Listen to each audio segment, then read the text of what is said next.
ಅದರ ಸಂಪೂರ್ಣ ಮಾಲೀಕತ್ವವನ್ನು ಸರ್ಕಾರ ತೆಗೆದುಕೊಂಡು ಅವ್ರಿಗೆ ಹಂಚಿಕೊಡುವಂತ ಕಾಯ್ದೆ ಸರ್. ಇದು 1973 ಇರುವಂತ ಕಾಯ್ದೆ ಸರ್. ಅದು ತಿದ್ದುಪಡಿ ತಂದು 1940 ಸೈಟ್ಸ್ ಕೊಡೋಕೆ ಪ್ರಾವಿಷನ್ ಮಾಡಿದ್ದಾರೆ. ಸೀನಲ್ಲಿದೆ ಸರ್ ಅವರು.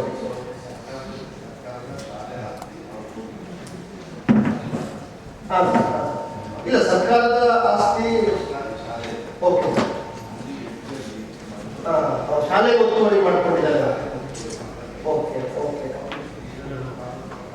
ಮುಖ್ಯಮಂತ್ರಿಗಳು ಬಂದಾಗ 2000 ಜನಕ್ಕೆ ಕಂದಾಯ ಇಲಾಖೆಯಿಂದ ಮನೆ ಜಿಲ್ಲಾಧಿಕಾರಿಗಳು ಇಡೀ ಕಂದಾಯ ಇಲಾಖೆ ಬಹಳ ಒಳ್ಳೆ ಮಾಡಿ ಸಬ್ಮಿಟ್ ಮಾಡಿ ಎಲ್ಲ ಮಾಡಿದ್ದಾರೆ.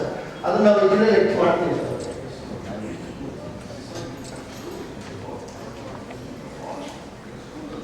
ಸೆಕೆಂಡಿಗೆ ಡಬಲೇಷನ್ ಮಾಡಿದ್ರಲ್ಲ, ಆ ಮಿಷನ್ ಮೋಡಲ್ಲೇ ನಾವು ಕೂಡ ನಾವು ಮಾಡಬೇಕಾಗ್ತದೆ.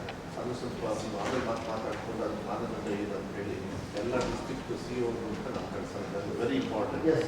ಮತ್ತೆ ಈ 1942 ಮಾತ್ರ ಖಾಸಗಿ ಜಾಗವನ್ನು ವಿತೌಟ್ ಅಕ್ವಿಸಿಷನ್ ಸಂಪೂರ್ಣ ಸರ್ಕಾರ ಮಾಲೀಕತ್ವ ತಗೊಳ್ಳೋಕೆ ಅವಕಾಶ ಇರೋದು ವಿತ್ ಮೀಗರ್ ಕಾಂಪನ್ಸೇಷನ್. ಅದನ್ನು ಸರ್ ಭೂಸ್ವಾಧೀನ ಮಾಡಬೇಕಾದ್ರೆ ಒಂದು ಎಕರೆ 50 ಲಕ್ಷ 60 ಲಕ್ಷ 1 ಕೋಟಿ ಇವತ್ತಿನ ಮಾರ್ಕೆಟ್ ಮೌಲ್ಯ ಬರುತ್ತೆ.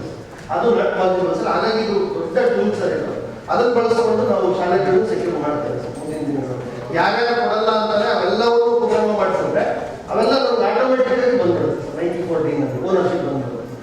ಸೊ ಅದನ್ನೊಂದು ಪಟ್ಟಿ ಮಾಡಿಕೊಂಡು ನಾವು ಮಾಡಿಸೋ ಕೆಲಸ ಮಾಡ್ತೇವೆ. ನೆಕ್ಸ್ಟ್ ಸರ್, ಶಾಲಾ ಮೂಲಭೂತ ಸೌಕರ್ಯಗಳು.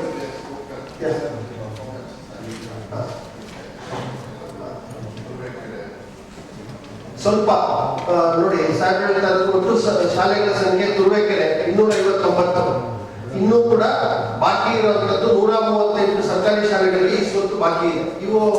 ಇವು ತುರುವೇಕೆರೆ ಅವರು